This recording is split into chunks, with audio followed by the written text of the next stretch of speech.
গল্পের নাম শায়লা আর দোয়েল পাখি। গল্পটি লিখেছেন জহিরুল ইসলাম। শায়লা আপু, তাড়াতাড়ি ওঠো, আজ না তোমার ছোট মামা আসার কথা। সবাই এয়ারপোর্টে যাচ্ছে, তুমি ঘুমিয়ে থাকলে তোমাকে না নিয়েই কিন্তু চলে যাবে সবাই। শায়লার খাটের পাশে একটি জানালা, সেই জানালার বাইরে বড় একটা কৃষ্ণচূড়া গাছ। সেই গাছে সারাদিন কিচির মিচির ওড়াউড়ি লাফালাফি করে বেড়ায় অনেক অনেক পাখি। সেই সব পাখির মধ্যে একটা দোয়েল পাখি শায়লার খুব প্রিয়। সময় পেলেই শায়লা জানালার পাশে দাঁড়িয়ে দোয়েল পাখিটার নাচানাচি দেখে। আর কি সুন্দর শীষ দেয় পাখিটা, শুনলে আনন্দে নেচে ওঠে মন। ওরও ইচ্ছে করে ওই রকম শীষ দিয়ে গান গাইতে, কিন্তু পারে না। ছোট মামা বলেছে দোয়েল নাকি আমাদের জাতীয় পাখি। আরও একটা আশ্চর্য কাণ্ড করে পাখিটা।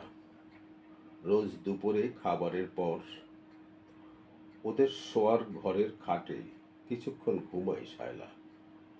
তখন দোয়েল পাখিটা জানালার খুব কাছের একটি ডালে এসে বসে বসে কত রাজ্যের গল্প যে করে শায়লার সঙ্গে। বাব্বা, পাখিটা জানেও অনেক কিছু। আর জানবেই বা না কেন, পাখিদের তো আর শায়লার মতো বদ্ধ ঘরের মধ্যে থাকতে হয় না সারাদিন। উড়ে উড়ে ঘুরে ঘুরে সব কিছু দেখে ওরা। আর সেই সব মজার মজার কথা শায়লার কাছে এসে বলে সে। তবে আজব ব্যাপার হলো, শায়লা যখনই চোখ মেলে যায় অমনি দোয়েল পাখিটা চোখের পলকে কোথায় যেন মিলিয়ে যায়। আজও গেল, মামা আসবে, সবাই এয়ারপোর্টে যাচ্ছে, এইটুকু বলেই সে চোখের আড়ালে চলে গেল। যাক, সময় মতো শায়লার ঘুম ভাঙিয়ে দিয়েছে, এতেই খুশি সে। শায়লা যখন এইসব চিন্তা করছে, এমন সময় রুমে ঢুকলো ছোট খালা। শায়লামণি, তাড়াতাড়ি ওঠো, এয়ারপোর্টে যাবে না? বলতে বলতে শায়লার দিকে তাকিয়েই অবাক হয়ে গেল সে। ওমা, মেয়ে দেখে আগের চোখ মেলে জানালার দিকে তাকিয়ে আছে। প্রতিদিন সকালে যাকে 100 বার সোনামণি বলে ডেকে ডেকে কপালে চুমো দিয়ে দিয়ে চুলে হাত বুলাতে বুলাতে উঠানো যায় না, আজ সে কি করে এত সকালে সজাগ হলো, এতে খালামণি অবাক তো হবেনি। যাক, তবু বাঁচা গেল। এমনিতেই এই ভোর সকালে রওনা হতে দেরি হয়ে যাচ্ছিল, তার উপর শায়লাকে উঠাতে দেরি হলে এয়ারপোর্টে যেতে যেতে প্লেন হয়তো এসেই পড়ত। জানো খালামণি, দোয়েল পাখিটা না এত সকাল সকাল ঘুম ভাঙিয়ে দিয়ে গেল আমার। ঘুম জড়ানো গলায় আধো আধো বলে কথাগুলো বলল শায়লা। কদিন ধরে বেশ শীত পড়ছে, আজ বাইরে প্রচুর কুয়াশা। শায়লাকে গরম কাপড় পরাতে পরাতে খালা বলল, তা তোমার দোয়েল পাখি প্রতিদিন এসে তোমার ঘুম ভাঙিয়ে দিয়ে গেলে তো আমি বেঁচে যাই। একটু থেমে খালামণি আবার বলল, শায়লামণি, পাখিদেরকে তো তুমি অনেক ভালোবাসো, তাই না? হ্যাঁ, তাই তো বাসি। জানো খালামণি, দোয়েল পাখিটা না আমাকে খুব ভালোবাসে। দেখো না, আমার সঙ্গে রোজ রোজ কত রাজ্যের গল্প করে, বলল শায়লা। তুমি তো সারাদিন জানালায় বসে বসে পাখি দেখো, তাই দেখে তোমার আব্বু সেদিন খাঁচায় করে কি সুন্দর দুটো পাখি এনে দিয়েছে। কই, তাদের সঙ্গে তো তুমি কোনো গল্পই করো না, খালামণি বলল। শায়লা বলল, না খালামণি, খাঁচার পাখি দুটোর কাছে যেতে আমার একটু ভালো লাগে না। ওদেরকে দেখলে আমার খুব খারাপ লাগে। মনে হয় বদ্ধ খাঁচায় ওরা কেমন ছটফট করছে। খালামণি আর কোনো কথা বলল না। এতক্ষণে শায়লার জামা কাপড় পরানো শেষ, তাড়াতাড়ি গাড়িতে উঠল সবাই। এয়ারপোর্ট থেকে বেরিয়ে ছোট মামা প্রথমেই শায়লাকে কোলে তুলে নিল। শায়লাকে আদর করতে করতে আর অন্যদের কথা বলতে বলতে গাড়িতে গিয়ে উঠল ছোট মামা। বাড়ি ফিরতে ফিরতে শায়লা খেয়াল করলো রাস্তার দুদিকটা সুন্দরভাবে সাজানো হয়েছে আজ। গাঢ় সবুজের মাঝে টকটকে লাল বৃত্ত আঁকা পতাকা উঠছে প্রতিটি অফিস আর বাড়ির সামনে। একই রকম ছোট ছোট কাগজের পতাকা সুতোর সঙ্গে আটকিয়ে এত সুন্দর করে সাজানো হয়েছে পথের দুধার আর পথের পাশের বাড়িগুলো যে শায়লা অবাক হয়ে গেল। মনে হয় যেন পুরো ঢাকা শহরটা নাকি পুরো দেশটাই আজ অন্য রকম ভাবে সাজানো হয়েছে। ছোট মামাকে জিজ্ঞেস করলো শায়লা, ছোট মামা, সমস্ত রাস্তাঘাট আর বাড়িগুলো আজ এমন ভাবে সাজানো হয়েছে কেন? ছোট মামা বলল, কেন জানো না তুমি? আজ 16ই ডিসেম্বর, আমাদের বিজয় দিবস। 1971 সালের 26শে মার্চ পাকিস্তানের সেনাবাহিনী আমাদের দেশের সাধারণ নিরীহ মানুষের সঙ্গে যুদ্ধ শুরু করেছিল।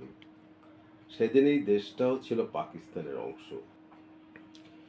তারা চেয়েছিল আমাদেরকে তাদের পরাধীন করে রাখতে, কিন্তু আমরা তা মানিনি। আমরা চেয়েছি স্বাধীনতা। আমাদের দেশের সাহসী লোকেরা তাদের সঙ্গে প্রাণপণ লড়াই করে জয়ী হয়েছিল। সেই যুদ্ধে 30 লাখ বাঙালি শহীদ হয়েছিল। 9 মাস যুদ্ধ শেষে 16ই ডিসেম্বর পাকিস্তানিরা পরাজয় মেনে নেয় আর আমরা স্বাধীনতা পাই। স্বাধীনতা মানে কি ছোট মামা? শায়লা প্রশ্ন করে। এমন সময় মা বলে, চুপ করো তো মামুনি, মামা অনেক দূর থেকে এসেছে। আগে বাড়ি গিয়ে তাকে বিশ্রাম নিতে দাও, তারপর তোমাকে এসব গল্প শোনাবে। শায়লা চুপ মেরে গেল, কিন্তু মনে মনে ভাবতে লাগলো, স্বাধীনতা এমন কি জিনিস যার জন্য এত এত মানুষ জীবন দিতেও ভয় পায় না। দুপুরের খাবার শেষে প্রতিদিনের মতো আজও শুয়ে পড়ল শায়লা। বাইরে কৃষ্ণচূড়া গাছটা নতুন সবুজ পাতায় ছেয়ে গেছে, আর কদিন পরে লাল ফুলে ফুলে ভরে যাবে গাছটা। তখন ফুলের ফাঁক ফোকর দিয়ে কোথাও একটু সবুজ পাতাও দেখা যাবে না। আর দুপুরের রোদ এসে ফুলগুলোর উপর পড়লে মনে হবে পুরো গাছটি যেন আগুনের মতো ধিকি ধিকি জ্বলছে। দেখে কি যে ভালো লাগবে শায়লার। শুয়ে শুয়ে এসব কথা ভাবছিল শায়লা। এমন সময় তার বন্ধু দোয়েল এসে বসলো জানালার পাশের সেই ডালটিতে। দোয়েল এসেই মিষ্টি করে একবার শীষ বাজালো, তারপর বলল, শায়লা আপু, শায়লা আপু, ঘুমিয়ে পড়লে নাকি? না দোয়েল ভাইয়া, ঘুমোচ্ছি না, চিন্তা করছি, বলল শায়লা। কি এমন চিন্তা করছো তুমি? দোয়েল জিজ্ঞাসা করলো। আমি চিন্তা করছি স্বাধীনতা মানে কি, যা পাওয়ার জন্য 30 লাখ বাঙালি এমন নির্ভয়ে জীবন দিল। দোয়েল বলল, এ তো সোজা একটা প্রশ্ন। স্ব মানে নিজ, আর অধীনতা মানে অধীনে থাকা। স্বাধীনতা মানে হচ্ছে নিজের অধীনে থাকা। সোজা কথায় অন্যের কোনো ক্ষতি বা সমস্যা না করে নিজের ইচ্ছায় চলতে পারার নামই হলো স্বাধীনতা। স্বাধীনতা শব্দের ঠিক বিপরীত শব্দ হলো পরাধীনতা, মানে পরের অধীনে থাকা। শায়লা বলল, দোয়েল ভাইয়া, তোমার কথা আমি একটু একটু বুঝেছি, কিন্তু ঠিক মতো সব বুঝতে পারছি না। আচ্ছা ঠিক আছে, বুঝিয়ে বলছি তোমায়। এই যে দেখছো না আমি কেমন স্বাধীন। ইচ্ছে হলে আকাশে উড়ে বেড়াই, ইচ্ছে হলে গাছের ডালে শীষ দিয়ে গান গাই, ইচ্ছে হলে আবার খাবার খুঁজে বেড়াই, ইচ্ছে হলে ঘুমাই, কেউ আমায় বাধা দিতে পারে না। তার মানে আমি স্বাধীন? শায়লা জিজ্ঞেস করলো, আর পরাধীন মানে কি? তোমাদের বাড়িতে খাঁচার ভিতর যে পাখি দুটো আছে, ওরা হলো পরাধীন। ইচ্ছে হলেও ওরা এই বিশাল খোলা আকাশে উঠতে পারে না। তোমরা খেতে দিলে খায়, না খেতে দিলে না খেয়ে থাকে। নিজের ইচ্ছায় কোনো কিছুই করার শক্তি ওদের নেই, তাই ওরা হলো পরাধীন। শায়লা মনে মনে কি একটু চিন্তা করলো, তারপর বলল, তাহলে তো ওদের ভীষণ কষ্ট। দোয়েল পাখি বলল, তা তো বটেই। বদ্ধ খাঁচায় থাকতে পাখিদের ভীষণ কষ্ট হয়। পাখিরা মুক্ত আকাশে উড়ে উড়ে ঘুরে ঘুরে বেড়াবে, শেষ দিয়ে মনের সুখে গান গাইবে, তাতেই না ওদের সুখ। কিন্তু কিছু মানুষ নিজেরা আনন্দ পাওয়ার জন্য শুধু শুধুই ওদেরকে কষ্ট দেয়। শায়লা আর এক মুহূর্ত দেরি করলো না, দৌড়ে গিয়ে খাঁচাটা নিয়ে এলো জানালার কাছে। তারপর খাঁচার ছোট্ট দুয়ারটা খুলে ছেড়ে দিল ছোট্ট সুন্দর পাখি দুটোকে। বলল, আজ আমাদের স্বাধীনতা দিনে তোমাদেরকেও স্বাধীন করে দিলাম। ছাড়া পেয়ে পাখি দুটো নীল আকাশে ডানা মেলে দিল। উঠতে উঠতে দূরে চলে গেল ওরা। শায়লা এক দৃষ্টিতে সেদিকে তাকিয়ে রইল।